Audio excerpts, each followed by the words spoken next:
few months ago, we developed the Fosway Corporate Membership, which is an invite-only network for HR learning and talent leaders.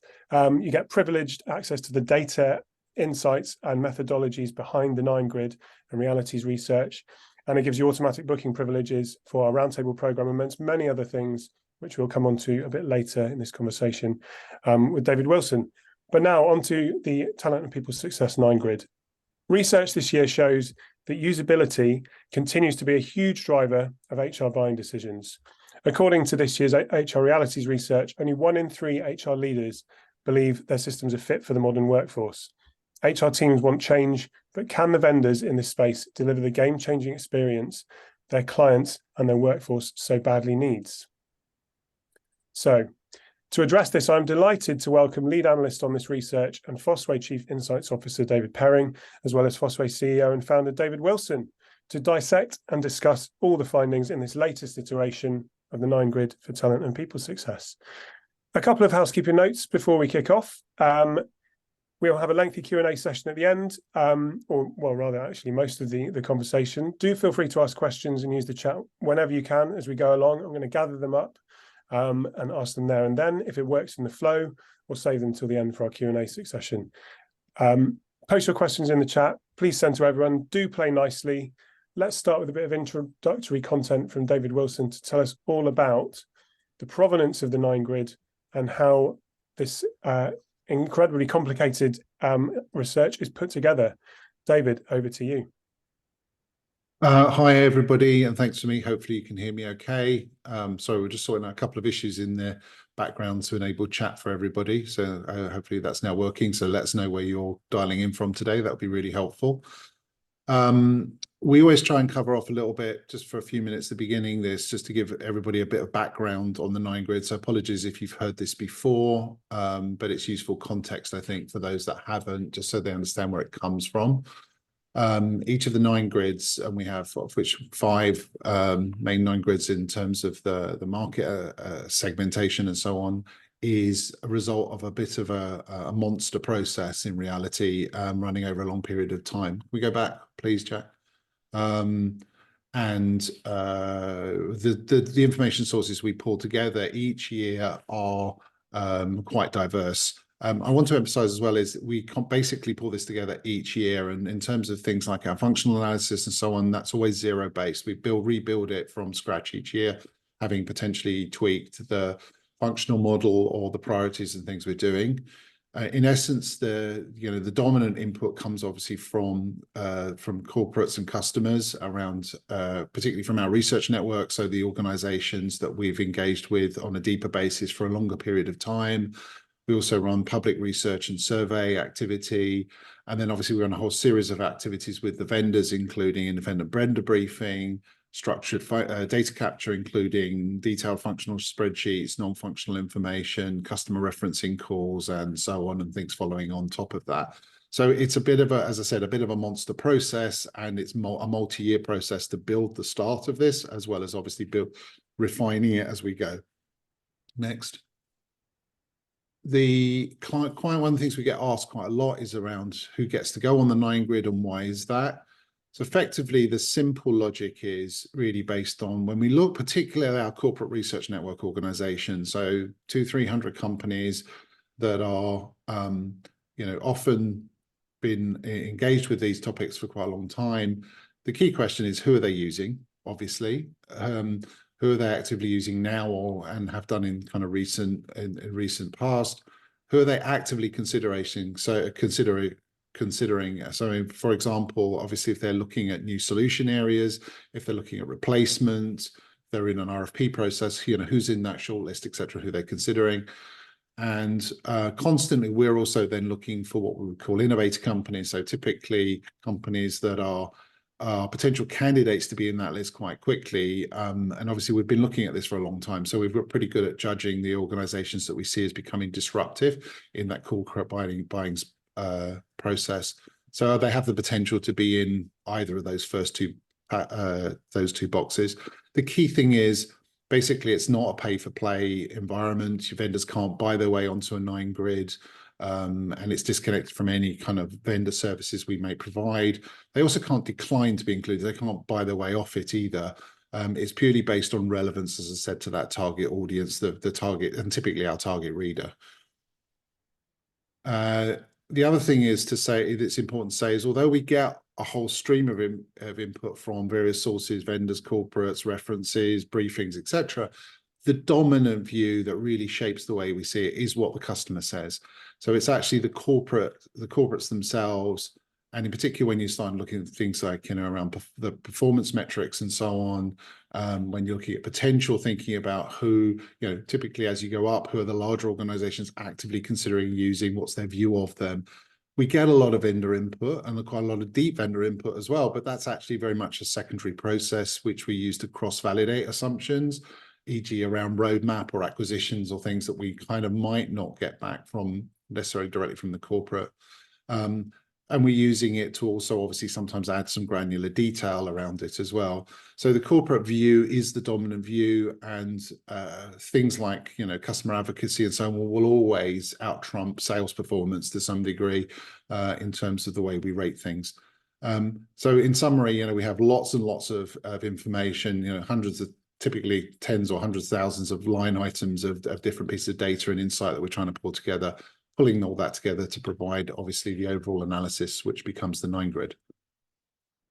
The final point I'll make around this, which is always worth emphasizing, is whilst everybody is often very aware of the 9-grid image and the ratings from that, I think it's really important to read the report behind it. And we'll touch on some of these things in a second when David's going to kind of introduce the 9-grid and talk about it. But things like market and solution trends is really important to understand, because that's talking about both, how the 9-grid is constructed, but also what are the trends we're really rating. So when we're looking at innovation, particularly, we're looking at potential. Obviously, that gets calibrated against those trends as well to understand what things are most important. So definitely recommend you download and read the reports, and there will be a link at the back of this presentation. David, shall I kind of hand over to you and kind of walk us sort of through?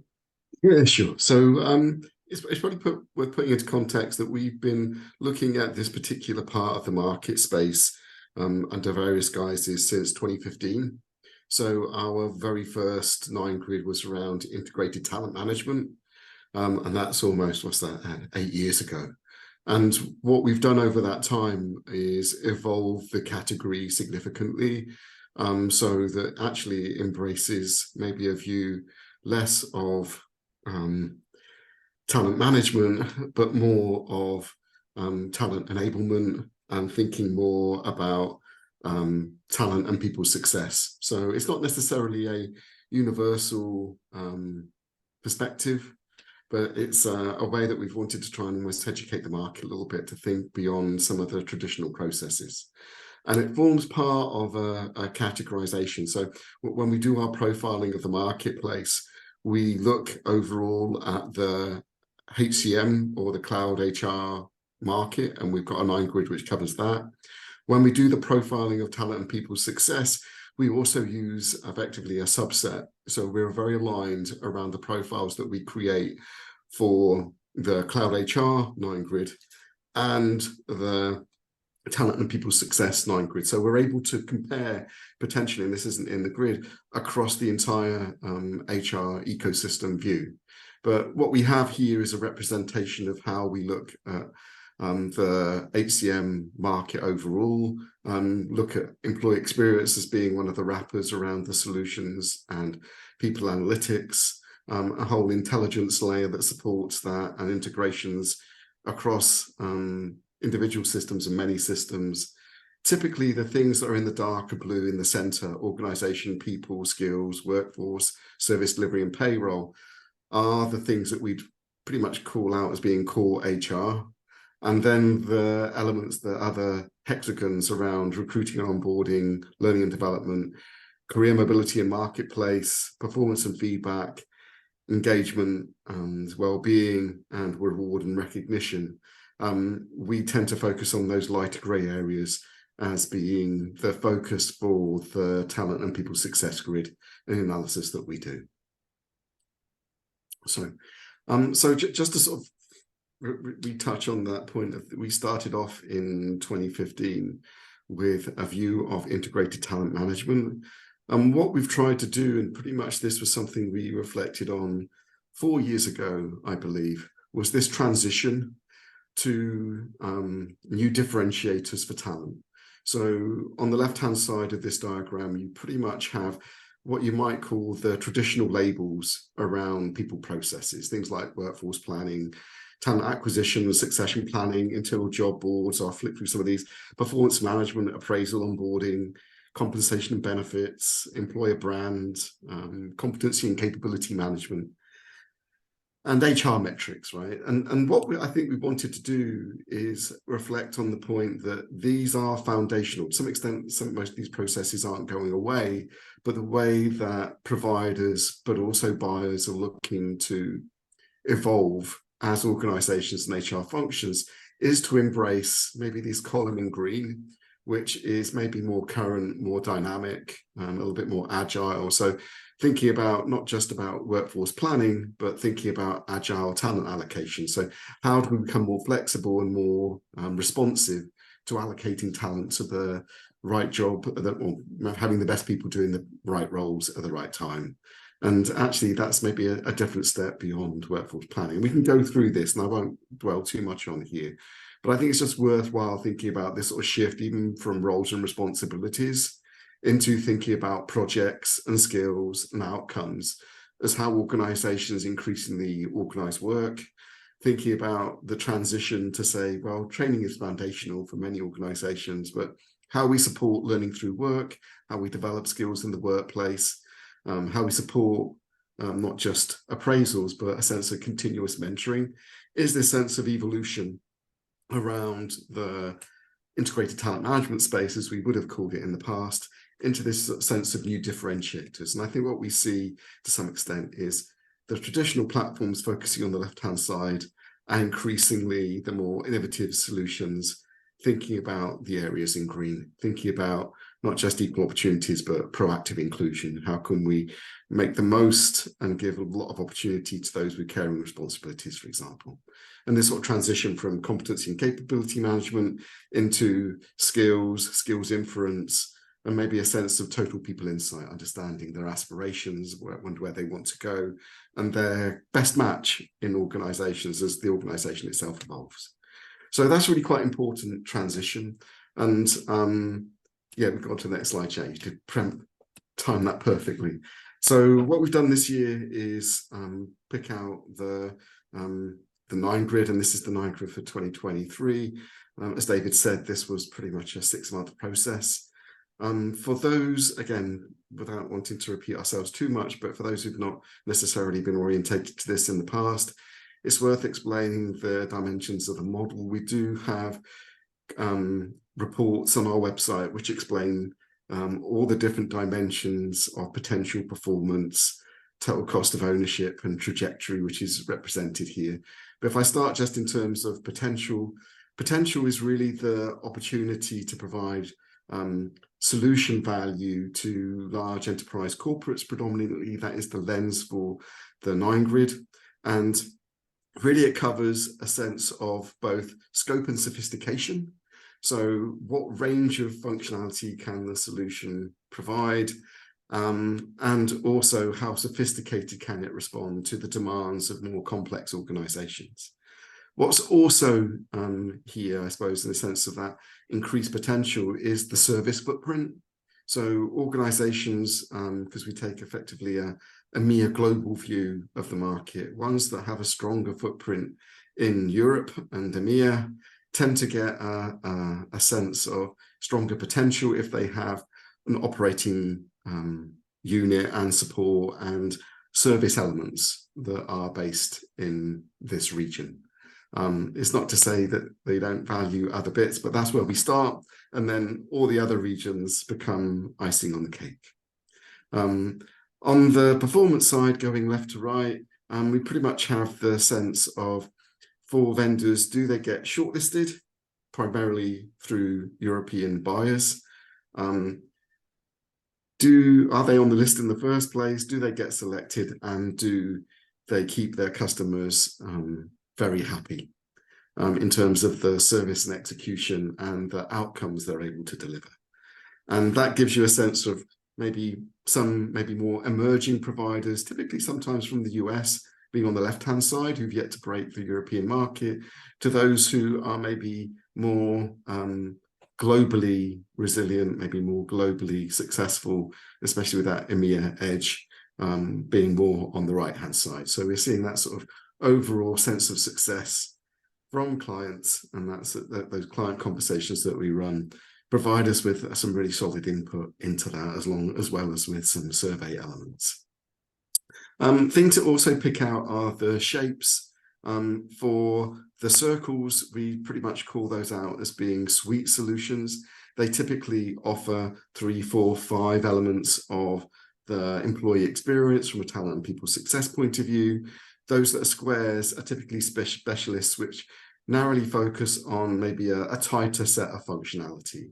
So, for example, things such as reward and recognition and feedback, things like skills and talent ability in marketplace would be good examples of those. And that's a pretty key differentiator. And then the final thing that's probably worth picking out, and I've actually got 2 things to pick out. The first is the total cost of ownership, and that's pretty much broken down into lower, mid, and higher. The lower, maybe less sophisticated solutions that are easier to implement or have lower cost in terms of execution and license appear in green. Those with a mid-layer are typically in orange, and those that have maybe a more premium pricing point appear typically in blue.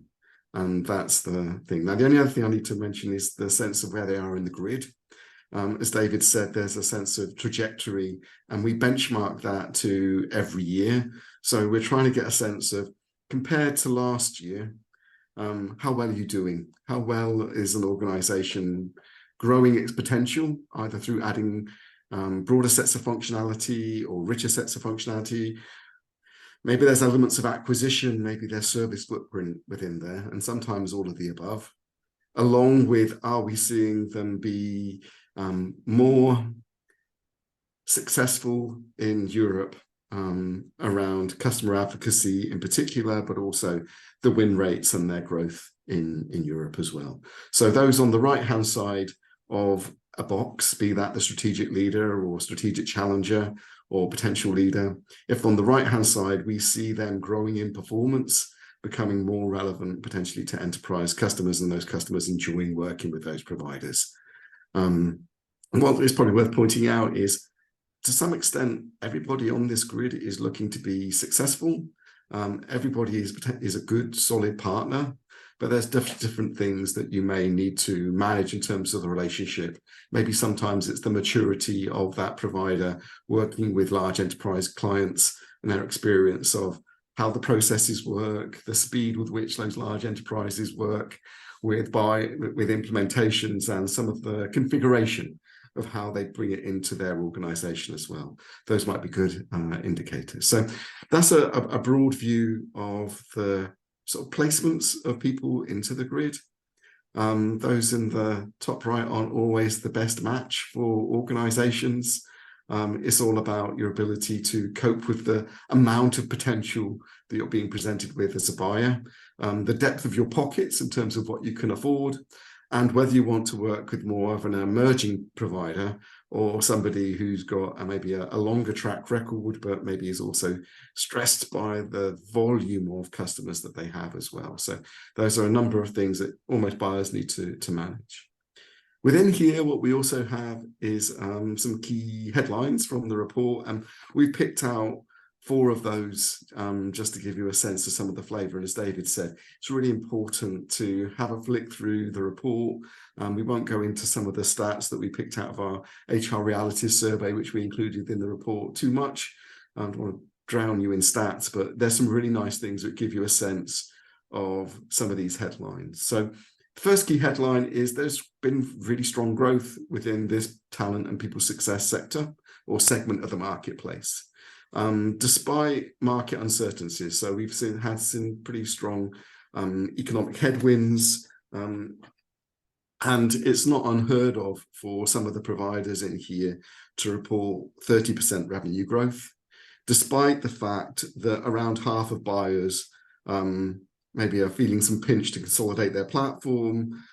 And to some extent, the buyers themselves have felt the pinch economically, and that's put pressure on them to consolidate their platforms as well. So there's been some quite strong growth of all of the parts of the market space, and probably what's characteristic of most of the newer entrants in the top and left-hand side of the grid is this sense of AI and skills. And those solutions typically seem to have been the target of acquisitions over the last probably 2 or 3 years, if not a little bit longer. And that's quite interesting, right? Because there's this sort of emergence of, to some extent, some of the traditional leaders in this space being slower to understand how to execute around skills and the innovation they're bringing to skills is being picked up by more nimble, maybe more agile solutions in this space as well. And we're seeing people maybe traditionally who may have been, from the skills point of view, had a great deal of intelligence and insight and influence around talent acquisition, broadening their relevance for organizations by starting to provide both a sense of strategic workforce planning, but also they're starting to pick up the internal mobility.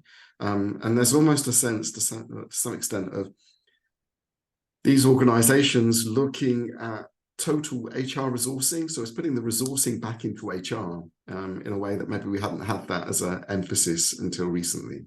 Now, whilst we've put that emphasis on skills, there are other things that are also evolving around this area. Not all organizations are finding it as easy to sustain their skills strategy, even with their emerging players. And really interesting that some of the corporates we spoke to, even though they've been playing with skills and playing with AI for probably 4 or 5 years potentially, were conscious that they were still exploring this space.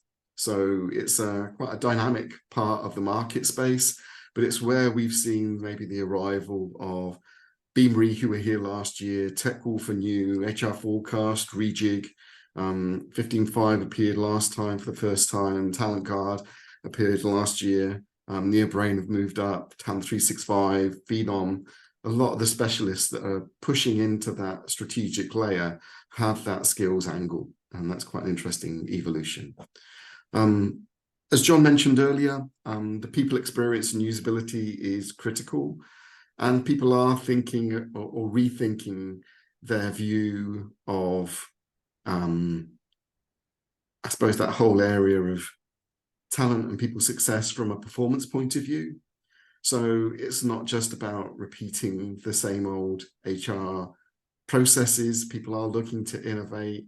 There's some really nice things that we've seen on from people like LMS 365 who are down in the bottom corner, who've just started to work with a weekly 10 as a solution, which encourages people to take 10 minutes just to reflect, to take a mindful moment on their progress as a individual within their organization and their performance within the organization.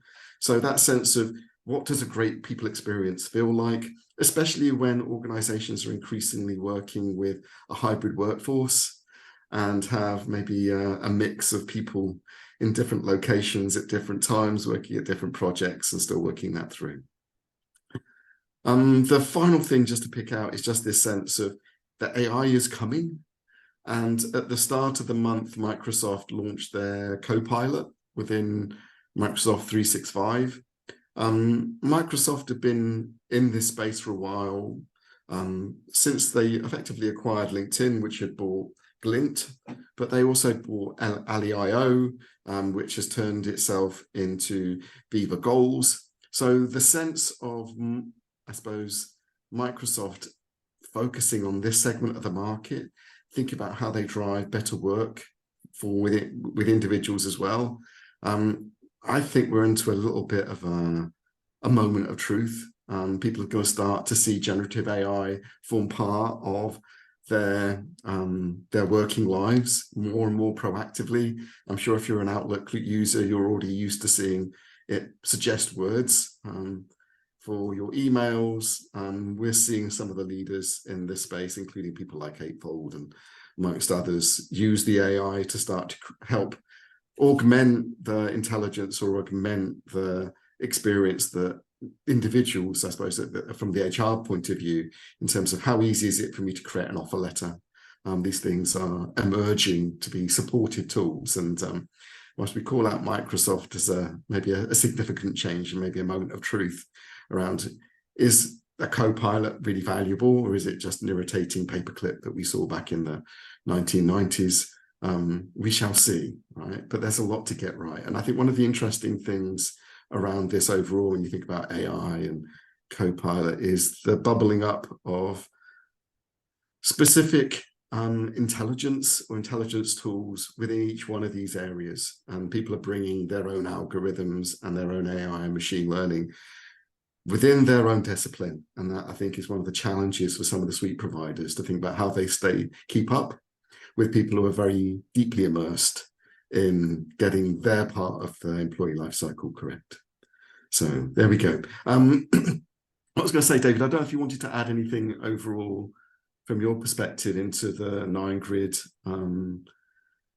things that just your reflections of the market space, especially because it wasn't so long ago we released Cloud HR. Yeah, and I think, thanks, David. And I think a couple of comments I'd make, we're just sort of building on what David said, is one is what we found very much the agenda within talent and people success specifically is really being set by the specialists, the disruptor players, the companies that really are focusing around one or two areas with a disruptive agenda. The suites, and it's kind of interesting when we're looking at this, we don't include specifically the HCM suites in here. That's a point that actually does get asked quite a lot, Workday, Oracle, etc. SAP is included because you can engage with them just for the talent solutions. You don't have to have the HR core in order to do it. So that's why SAP is included. But the reality is that what we're seeing is the agenda around these topics being very set by those specialists. I think the other one is just referring to, and I'm sure we'll come back into the conversation as well, is the AI piece of the story. We're back off of October conference season, HR Tech in the States, Unleash in Paris, and so on, and other industry vendor events and so on. It's a wall of noise around that AI story. And one of the things we joke about a little bit internally is sometimes we're counting the seconds before we get the Gen AI story in the vendor briefing. There's a wall of noise around there. Every vendor pretty much has to have a Gen AI story at some point in their roadmap. And I said, normally it's almost the first thing they're trying to tell you about. In some cases with almost no background in AI, and sometimes with very deep background in AI, but sometimes seemingly where they've jettisoned some of that as part of the rush to really get into the Gen AI world as well. And I think we expect that to have a huge impact, particularly around these topics. But there's also, from a corporate point of view, there's sometimes a lack of readiness to actually adopt some of this, and obviously a natural level of suspicion, or need to focus on some of the responsibility, the bias type questions and things like this, obviously, plus legislative requirements as well. So those two things are really amplifying, I think, also that specialism disruptor angle even more than they are maybe on some of the other 9 grids. Yeah. So John, maybe we'll hand it back to you. Go for some questions. Sure thing. Thank you for your questions. Do keep them coming in. I'm going to take them in chronological order, so Opal, I will get to yours. But first of all, very specific question. David Wilson, you sort of partially addressed it, but I'm going to ask it anyway. Christina's talking about Skyhive. I guess that's quite a specific question, but it sort of plays into the a wider question about how these elements are decided, and she's obviously very complimentary about them. She was looking at them in Eightfold, and any questions, any insight you can give around that, David Perring? Yeah, I think one of the challenges that we have is sometimes getting the EMEA testimonials, the EMEA voice of the customer. And we tend to take a cautious view. The things that we've seen from Sky Hive have been really strong, really interesting. Their way they can form part, particularly of a Workday ecosystem, is really strong. What we haven't been able to do at this stage is get enough customer reference conversations under our hat, specifically around Sky Hive, to help us understand where we place them. So they are on our radar, and they did partially participate in our activity and research activities and program. But there's still more work for us to feel as though we could confidently place them. Maybe they are one of those potential challenges in the market space. Maybe they're a little bit beyond that. But from a EMEA point of view, we've just tended to be overly cautious, because as much as the promise is there within the platform, what we're really interested in is, does the promise live up to the practical experience of clients? David Wilson, anything to add? No, that's spot on. We absolutely did briefings with them. In fact, I talked to them also at HR Tech as well. But in reality, we had some questions more around the customer success and advocacy picture, particularly focused with EMEA-centric organizations, and that was one of the reasons why it was actually it was an almost include, but ended up not quite being there. So that's some work we'll do, and obviously we are looking at them in the background. And if somebody's specifically interested in them, then obviously that we're happy to, we can obviously have that conversation offline. Yeah, and if anybody's got some practical experience of working with them, we're equally interested in talking to you to understand what that means. I think one of the interesting things, again, we've sort of tended to some of those emerging providers in the 9-grid and that sort of potential challenger space.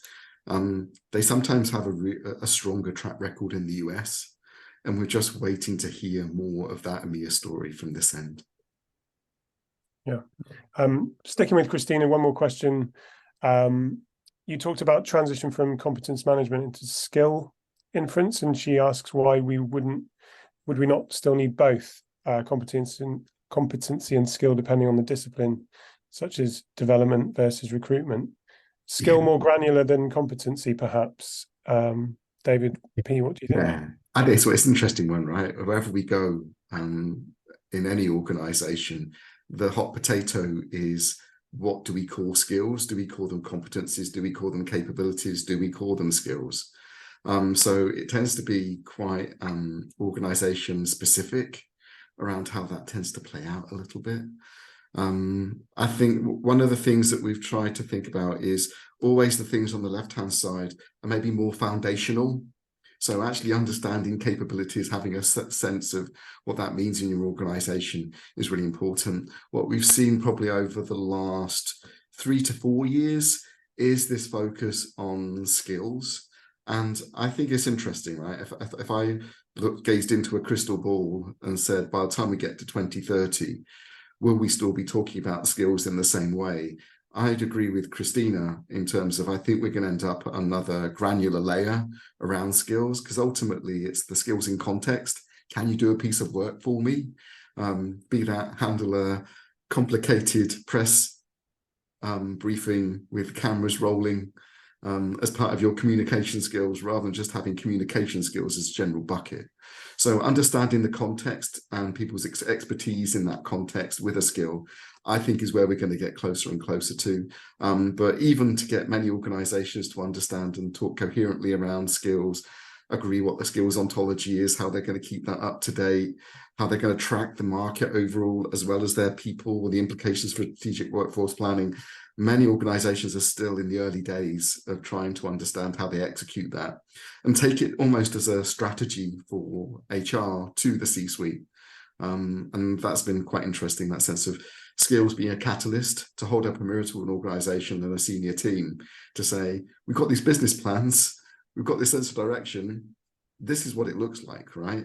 Does that agree with your perception? Or if this is reality and we haven't got the skills that we think we need, how are we going to build the organization? We're going to try and buy it in. We're going to grow a bit part of our organization. We develop our own people.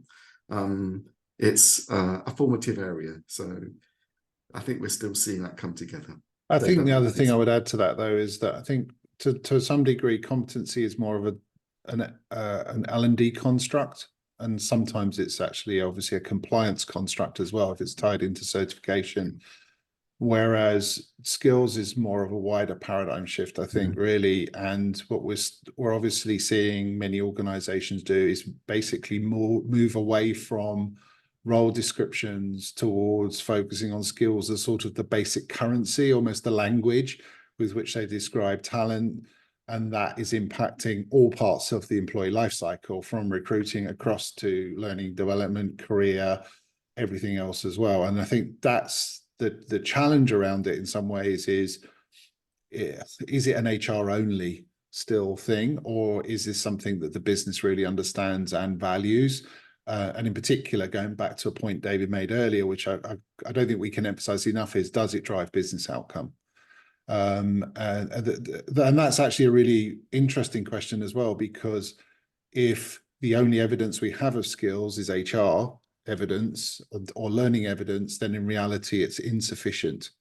Yeah, we need business evidence around it as well. And I think this is where it becomes super interesting.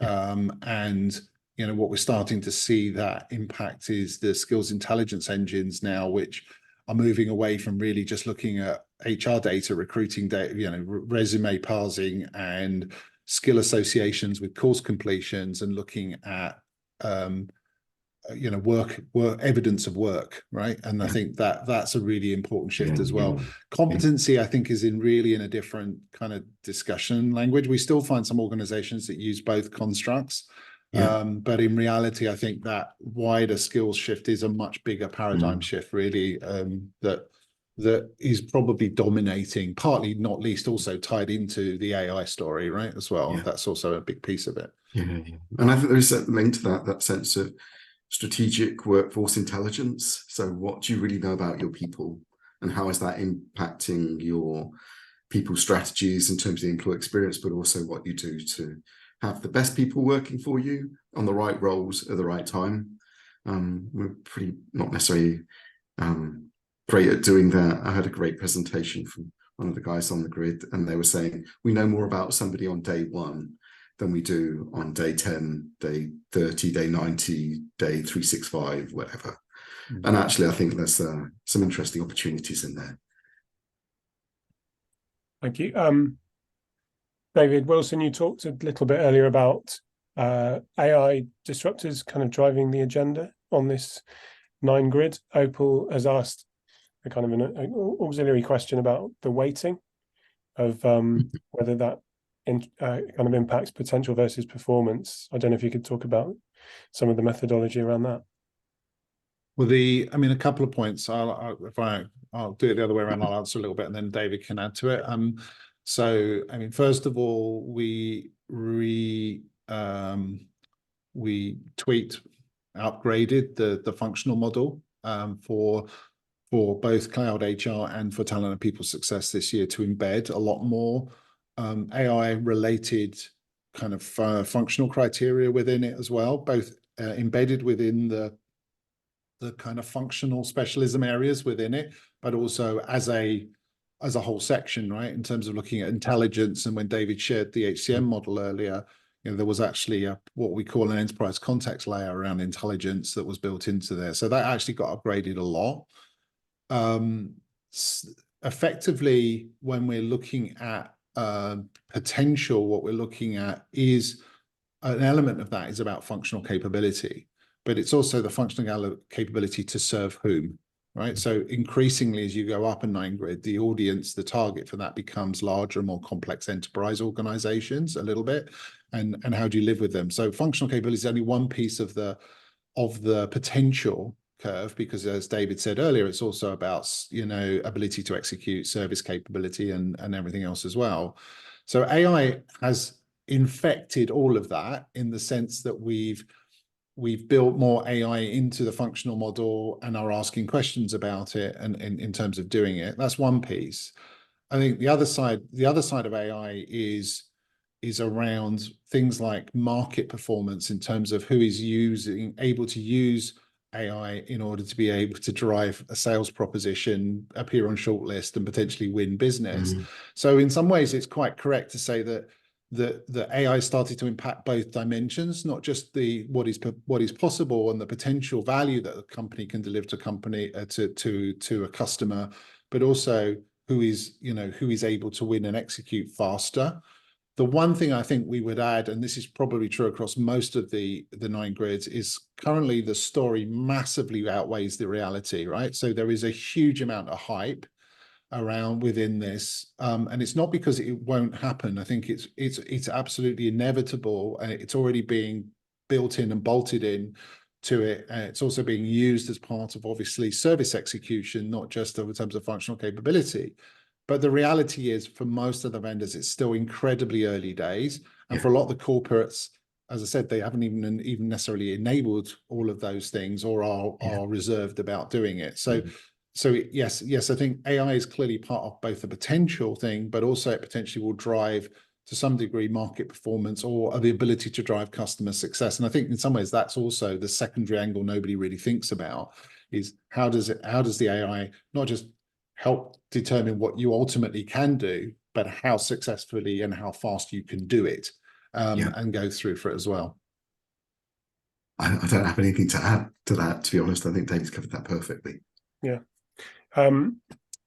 Christina, as mentioned, we will follow up with you about the text descriptions of each of the elements. Feel free to message us on LinkedIn. We can follow up. I posted that link to one of the papers, and there's some other, if you go to the page, there's also some follow-ons to some of the previous 9 grids and some of the other commentary where we've got some slide decks, etc., where David has kind of gone into that in more detail and telling that kind of disrupt talent, that shift from talent management to talent and people success, which, as I think he said, was 4 years ago, for something like that. We made that redefinition, really recognizing the fact that the traditional talent processes are basically broken down in many organizations, recognizing probably the shift away from performance being the anchor pillar towards really performance management being the anchor pillar, towards development becoming the anchor pillar for a lot of things. And also that whole shift towards agile, dynamic, embedded intelligence and skills and everything else as well. So there are a number of papers and certainly quite a few different presentations at different conferences and stuff we've given in the past that give them a lot more information around that. And just to add to that, I think that sense of moving from talent management being about the top tier or specific silos to embracing a broader set of talent, right? When you can't get the skills and the people aren't available to the scale that they were in the past, then actually it really helps to have that insight. That's a really important distinction, actually, that pandemic was a game changer for most companies. When our research prior to that indicated that still from the majority of companies in Europe, talent management was an elitist thing. In other words, it was for senior leader pipeline, high potentials, graduate intake, the sort of, it wasn't something that was for everybody, right? So yes, we might have had performance management processes, but when we started talking about talent, we tended to mean a specific subset, critical talent roles and so on. And I think the pandemic was the game changer, because it's basically, we realized critical talent were the people driving the bus or loading the shelves, or, from that shift to frontline workers particularly. And that then accelerated the democratization in some ways of the talent processes, and that democratization is pretty fundamental to that shift in model that David articulated before. But also, I think off the back of that, some of the stories that we've heard about organizations' abilities to self-sustain their marketplace, to keep it relevant outside of the strategic workforce planning, is starting to bubble up as well. So I think as an emerging practice, it's something that people are learning to get right in their organization and act as a catalyst for good conversations with their leadership team. I've got a couple of general questions and a couple of specific ones. So I'm going to go for the specific ones first, because we can always cover the general ones elsewhere. Opal has asked, a lot of the changes between the sort of cycles of the 9 grid are quite gradual and speak to longer term trends and things like that. But her question is, David P., what is the most surprising thing you've seen in this evaluation, this iteration of the TPS 9 grid? Oh, we sort of covered it in a way. So I think it was the AI story, I think, is one of the critical ones, because actually it's the immaturity of the buyer who embrace particular solutions, looking for potential answers, which puts it quite often at the start of a learning process for the organization overall.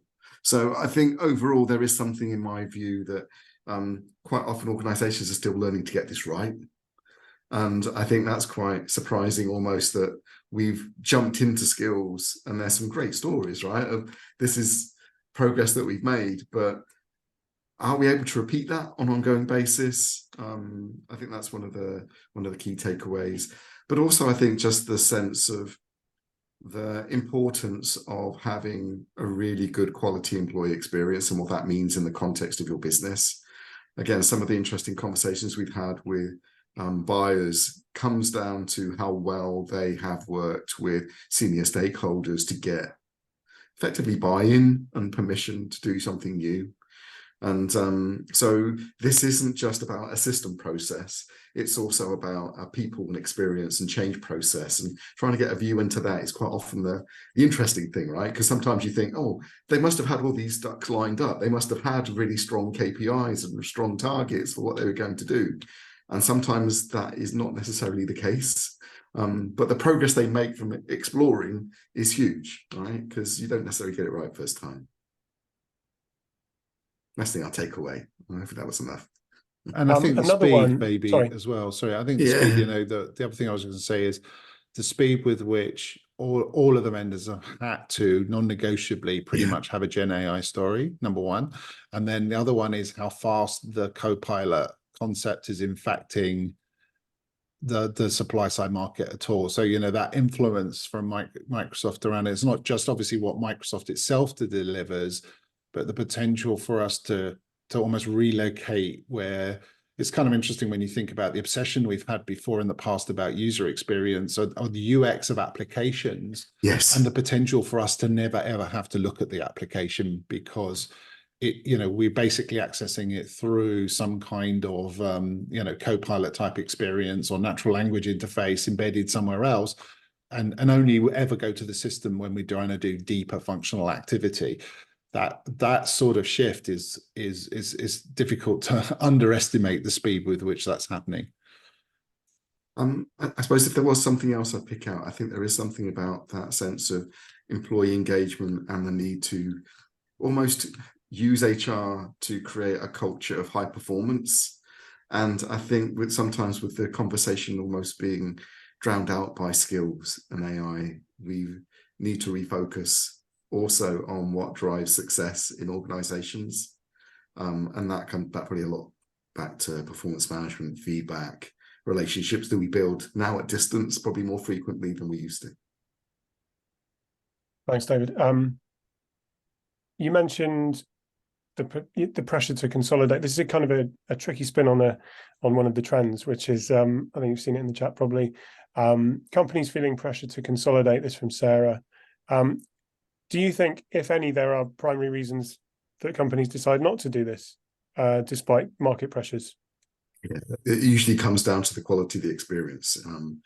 And if, for example, I'll stick with a performance management example.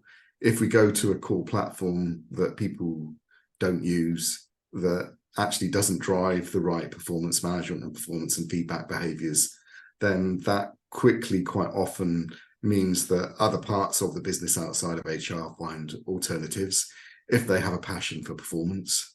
So the thing that drives the fragmentation, maybe is the antidote to some of the consolidation, is the quality of the experience. And I think, as David mentioned earlier, our ability to articulate value, our ability to articulate the value add of HR from within its process isn't as strong as it probably should be. But also business units, business leaders find ways of mitigating it if it doesn't work well for them. David Wilson, anything to add?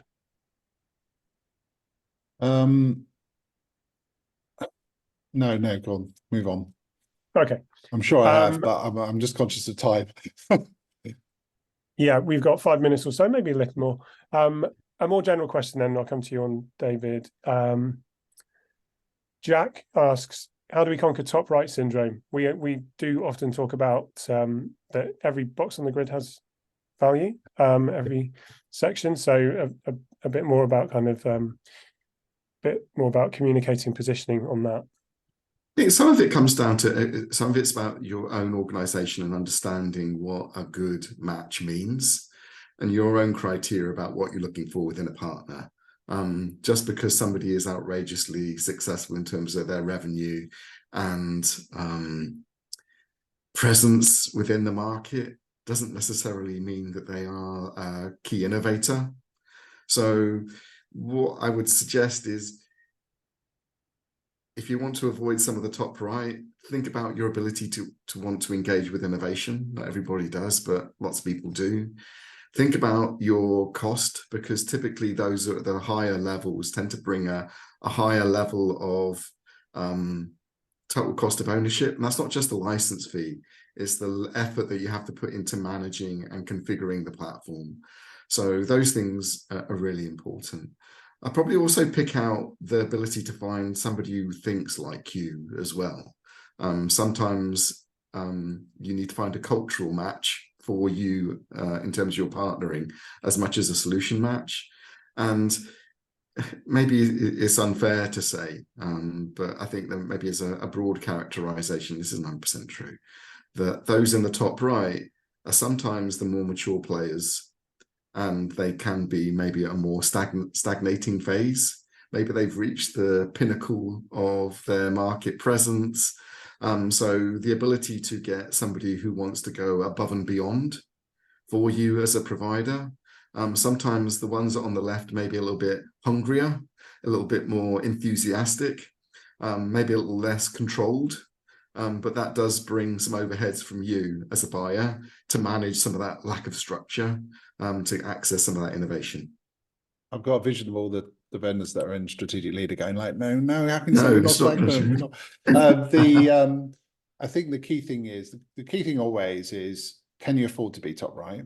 That's what David's talking about. What's the cost of being there, right? And in reality, how aligned is that to my operating model, my capability, my IT infrastructure, the size of my HR team, the size of my administration team sometimes, right, around this and so on. So the cost of being top right is typically quite high. And it's one of the reasons often you'll find companies, so even quite large retail or hospitality businesses, may well not buy like that, right? Because they're so focused on margin and like brand experience that actually their criteria are very different, and sometimes that doesn't necessarily fit into that top right. And in other cases, especially with a specialist, it might be a perfect fit to them, right? So as David said, it's about understanding what is your primary goal or goals, and understanding who aligns with that, and how you can consume what they can give you. And if you're looking for more disruption, more innovation, you're going to need to seek that in certain ways. Some of those can be done through specialist acquisitions in a strategic leader area, but it sometimes will push you to more towards solutions, and particularly for us with the 9 grid, you can see companies that are more left side purely because their EMEA operation is less structured, less, they're underweight here, right? So sometimes looking at some of those solutions can actually be useful. The other thing is, as I said, if you're in a low margin business and you need a low margin operating model, then being top right is often, or certainly being high TCO is probably a really big issue for you. And actually a lot of the further you go up and right, the more that you're likely to be higher on the TCO curve. So these are all, I think, also interesting characteristics. David, I'm reminded of a client that we worked with in the past, and their mantra was simpler for stores. Yeah. And that sense of actually not only what can we execute as a HR team, but what can our people cope with when maybe their focus is elsewhere. Yeah. Okay, one more question, and then I think we'll wrap. Anthony, I've skipped yours, but I'm sure either of the Davids will be happy to follow up afterwards. So I'm going to finish with Gordon's, which is about the resurgence of the use of the word promotion. felt like a dirty word for a long time in the trend towards flat organizations. Do you see this coming back as a key thread for next year, if you can possibly predict? Or how else are we going to assess and recognize skill growth? David Perring. I suppose some of the view that I take around this is actually because organizations are often getting flatter, that those career paths that we maybe had 10 years ago or even 5 years ago are no longer there, because the organizations itself has changed so much. Actually, we need to maybe focus on people's sense of employability, and that being the key to their career growth and promotion. So how do I build my employability being the story, rather than how do I create a promotional structure, right? And that's one of the joys potentially of some of the great things we're seeing from some of the skills platforms, is that fragmentation of work. How can we break work into smaller chunks, be more project orientated, to enable people to be part of something that's more of a sprint or more of a specific project, rather than a defined role and responsibility. So yeah, it's a difficult one, because I think we can sometimes make false expectations that there is a career here, that the career development is going to be real, and actually it may be harder to execute based on the maturity of our business, where we are in the life cycle of our organization. So I think employability is a good word. And I think the other side, actually, which is kind of interesting here, so I was just reflecting, I went and reread the Gordon's question just to kind of make sure I was clear around it. But the is historically organizations have tended to be, yes, they got flatter, but they, this thing around role, they've still been very role centric. And then obviously levels, what level do those roles list out? And there's still companies that talk about level 3s and level 4s and all this kind of stuff, right? Which used to be very embedded in lots of big companies in the past, and maybe kind of become. And I think whilst we've gone flatter, we've also been in a situation, particularly driven by a lot of Gen Z cultural thing, which is like the need for almost instant recognition, the need for massive, not just inflation of job titles, right? This proliferation of really kind of wacky and weirdo, and just differentiating around job titles, almost to try and recognize something, when actually what we're doing is it's hard to then think about roles, and rather than necessarily the accumulation of skills. And ultimately, I think what's interesting then becomes less about what level you're at, and more about how well you perform and what contribution you make.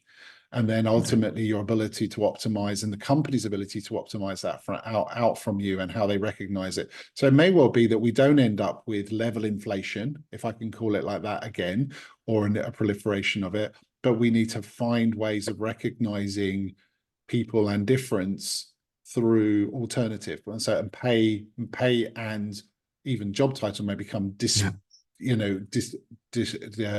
disconnected more from the level that somebody's at in an organization. I don't know, that's more hypothesis, but yeah. So, and I think it's interesting, Ken, we've had some great case studies and conversations with organizations where they do expect managers to develop their people, they expect to see skills growth, and they expect to track that through the skills ratings and skills activities. Because there is some real, there was some great stuff on LinkedIn that showed between 2015 and 2025, roles in the UK alone are likely to change by 25%, and you're likely to have 3 new skills that you didn't have in 2015, just to stay current in your current role, or relevant to your current role. So I think there's some interesting things about how you encourage managers to take ownership of growing their people, because if we only do what we did today, we're not going to survive tomorrow. That seems like a good place to finish. Thank you, David Wilson and David Perring. Yeah, just so in our wrap up, to remind you that the 9 Grid very much is just the start. It's the tip of the analysis iceberg. There's the corporate membership program. The engagement process can provide you with supporting decision tools, and as well as access to detailed analyst insights and much more besides as well. There's also the full report to download on the Talent and People Success 9 Grid, also our latest research, and all the other 9 Grids as well, which we will be publishing next year alongside our 3 realities research pieces too. Thank you so much for all your questions, Christina, Opal, Anthony, Gordon, Sarah, and everyone else who I've missed. Thank you for your time. David Wilson, David Perrin, thanks for your time once again. And we'll see you all Thank you. for our next Ask the Analyst session. Bye for now. Thanks, Thank you. everybody.